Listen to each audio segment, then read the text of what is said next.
High বন্ধুরা, বলে রাখি যে পশ্চিমবঙ্গের মানুষ জানে জঙ্গলমহল, এই কথাটা সবাই জানে। তো বিশেষ করে সবাই জঙ্গলমহল বলতে অনেকেই জানে যে বাঁকুড়া ও মেদিনীপুর এবং পুরুলিয়া এগুলোর কিছু বিস্তীর্ণ এলাকা জঙ্গলমহল নামে পরিচিত। তো যেমন লালগড়, তারপরে বাঁকুড়ার যেমন ঝিলিমিলি, পুরুলিয়ারও অনেক জায়গা রয়েছে। তো সেই সঙ্গে আরও যে দুটো জায়গা রয়েছে যেগুলো একটা এলাকা ভিত্তিক, মানে লোকবসতির সঙ্গেও কানেক্টেড, অথচ জঙ্গলও প্রচুর। তো একটা হচ্ছে জয়পুর জঙ্গল, আপনারা জানেন, যেটা বনলতা এখন অনেক পরিচিত পেয়ে গেছে। এবং দ্বিতীয়টা সেটা হচ্ছে বাঁকুড়ার সোনামুখীর জঙ্গল।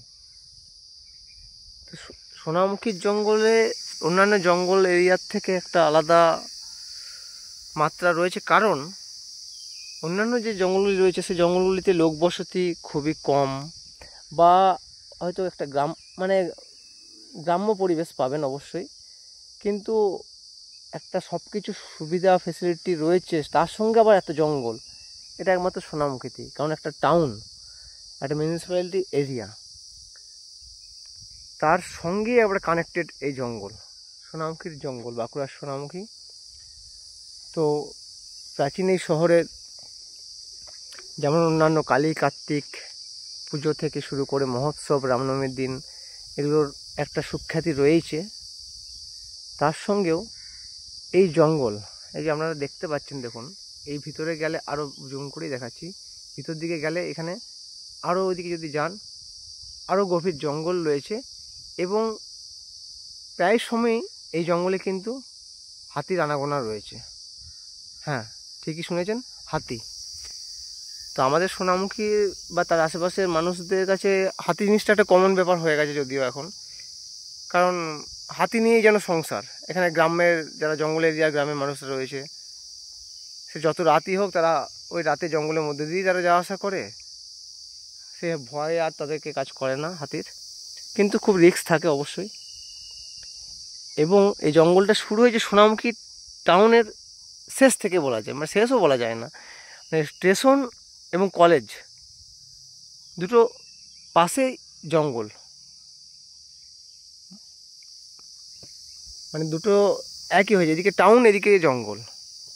তো তাই বিভিন্ন সময়ে টাউনের ভিতরেও হাতি অনেকবার প্রবেশ করেছে, যদিও আমি নিজেও আমার বাড়িতে রাত্রি 1টা নাগাদ জানলা খুলে হঠাৎ দেখি হাতি দাঁড়িয়ে আছে, এরকমও হয়েছে টাউনের মধ্যে। অথচ তো যাই হোক, এই জঙ্গল কিন্তু সুবিস্তৃত, কারণ সোনামুখী মোট 10টা অঞ্চল নিয়ে সোনামুখী ব্লক, প্লাস সোনামুখী পাশে এদিকে পাত্রসাহেব ব্লক রয়েছে। তো এই যে জঙ্গল, ওইদিকে বেলিয়াতোর রেঞ্জ আছে, তো বেলিয়াতোর, সোনামুখী এবং পাত্রসাহেব, এই তিনটের বর্ডার এরিয়া নিয়ে একটা সোনামুখীর জঙ্গল মানে অনেক পরিমাণে রয়েছে বলা যায়। এবং ওইদিকে বিষ্ণুপুর রয়েছে, তো অনেকটা জঙ্গল। তো আপনারা এদিকে যারা বাইরের মানুষ রয়েছেন, তারা আসতে চাইলে অবশ্যই তাদেরকে আমি রেকমেন্ড করব, বর্ষাকালীন কিংবা শীতকালীন যদি জঙ্গলের পরিবেশ উপভোগ করতে চান, তাহলে সেই সময়ে অবশ্যই আসবেন। যদি কেউ আমার সঙ্গে যোগাযোগ করতে চান করতে পারেন, তাদেরকে নিজের সাধ্যমতো অবশ্যই সেই ইনফরমেশন দেবো, বা মানে সব কিছু হেল্প করার মতো চেষ্টা করব। আশা করব যদি কেউ আসেন বাইরে থেকে ঘুরতে, হতাশ হবেন না, অবশ্যই খুশি হয়ে বা কিছু স্মৃতি নিয়ে ফিরবেন। কারণ জঙ্গলের সঙ্গে রয়েছে সোনামুখীর, এখানে হয়তো আমি অতটা দেখাতে পারবো কিনা জানি না, কারণ একটু জঙ্গলে গার্ড হয়ে যাচ্ছে। ওইদিকেই বড় মন্দির রয়েছে, অনুকূল ঠাকুরের মন্দির, সুবিশাল মন্দির রয়েছে, তার সঙ্গে সোনামুখীতে আরও প্রচুর, যেমন বিষ্ণুপুর এবং সোনামুখী মন্দিরের নগরী যেমন বলা হয় না, সেই রকম সোনামুখী প্রচুর মন্দির রয়েছে, বিখ্যাত বিখ্যাত মন্দির অনেক রয়েছে। পাশে ওইদিকে শালীন নদী রয়েছে, সোনামুখী ব্লকের মধ্যে দামোদর নদী রয়েছে, ওই পারে দুর্গাপুর, পানাগড়, বুদবুদ, এই পারে সোনামুখী ব্লকের অঞ্চল সব রয়েছে। তো ওই দূরে এদিকে একটু চোখে পড়ছে হয়তো কিছু দু একটা ঘর বাড়ি, ওর ওইদিকে মেন রোড রয়েছে, বিষ্ণুপুর রোড। এদিকে মিল রয়েছে, ওর সামনেই রাস্তা চলে গিয়েছে সোজা বিষ্ণুপুর। তো অবশ্যই একটা মনোরম পরিবেশ, জঙ্গলের নির্জনতা, নিস্তব্ধতা, যারা একাকী একটু থাকতে ভালোবাসেন বা সময় কাটাতে চান তাদের কাছে তো এটা বেস্ট বলা যায়। কারণ এর থেকে শান্তি হয়তো আপনি একমাত্র শ্মশান আর এই জঙ্গল, এই দুটো জায়গাতেই পাবেন। মনের শান্তি,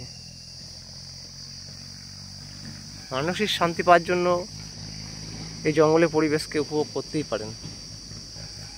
যাই হোক, যেটুকু আজ দেখাতে পারছি সেটুকুই দেখাবো। আবার পরবর্তীকালীন সোনামুখী জঙ্গলে আরও বিভিন্ন জায়গা দেখাবো।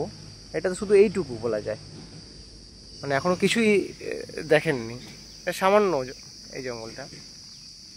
যাই হোক, বৃষ্টি পরিবেশ তো, যে কোনো সময় বৃষ্টি নামিয়ে দিলে আমি নিজেও ভিজে যাব। কোনো সঙ্গে সঙ্গে এখানটায় দাঁড়ানোর মতো জায়গা কোথাও পাবো না, একটু মানে যেতে যেতে ভিজে যাব, পাবো না নয়, একটু রোডের দিকে গেলেই পেয়ে যাব, কিন্তু যেতে যেতে ভিজে যাব। তাই আমি এটুকুই আজ আপনাদেরকে দেখিয়ে রাখলাম। ভালো থাকেন সবাই, সাপোর্ট করেন। আস্তে আস্তে অনেক কিছু আরও দেখাবো আপনাদেরকে, বিভিন্ন জায়গায়, শুধু সোনামুখী না, আরও বিভিন্ন জায়গা আপনাদেরকে আমি পরে দেখাবো, জানাবো। আমার আগে একটা চ্যানেল ছিল, সেটা জিমেল অ্যাড্রেসের মানে পাসওয়ার্ড ভুলে যাওয়ার কারণে এবং ফোনও খারাপ হয়ে গেছিলো, সেই কারণেও আর সেটা আমি ফিরিয়ে আনতে পারিনি। তো আবার নতুনভাবে শুরু করেছি, কারণ হাল তো ছাড়া যাবে না, চেষ্টা করে যেতে হবে জীবনে, যে কোনো জিনিসই, শুধু এটার ক্ষেত্রে না। হাল ছেড়ে দেওয়া মানে হেরে যাওয়া, তা সেটার পাত্র আমি নই। চেষ্টা চালিয়ে যাবো যতক্ষণ আছি। বলতে পারেন শুধু একটা এখনকার যেমন এটা সবার অনেকের কাছে প্রফেশনাল হয়ে গেছে, কিন্তু আমার কাছে শুধু প্রফেশনাল নয়, অবশ্যই প্রফেশনাল দিকের একটা জায়গা গুরুত্ব আছে, কিন্তু তার সঙ্গে আমার একটা প্যাশন, একটা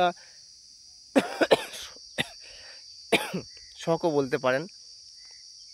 মানে একটু শান্ত পরিবেশ, নির্জন পরিবেশ আমি নিজেও পছন্দ করি খুব। সেই জন্যই মন খারাপ হোক বা একটু নিজের মানসিক শান্তি খুঁজে নিতে যখনই প্রয়োজন পড়ে তখনই জঙ্গলে চলে আসি। যাই হোক, ভালো থাকেন সবাই, আমি বাড়ির পথে রওনা দেব। বাই।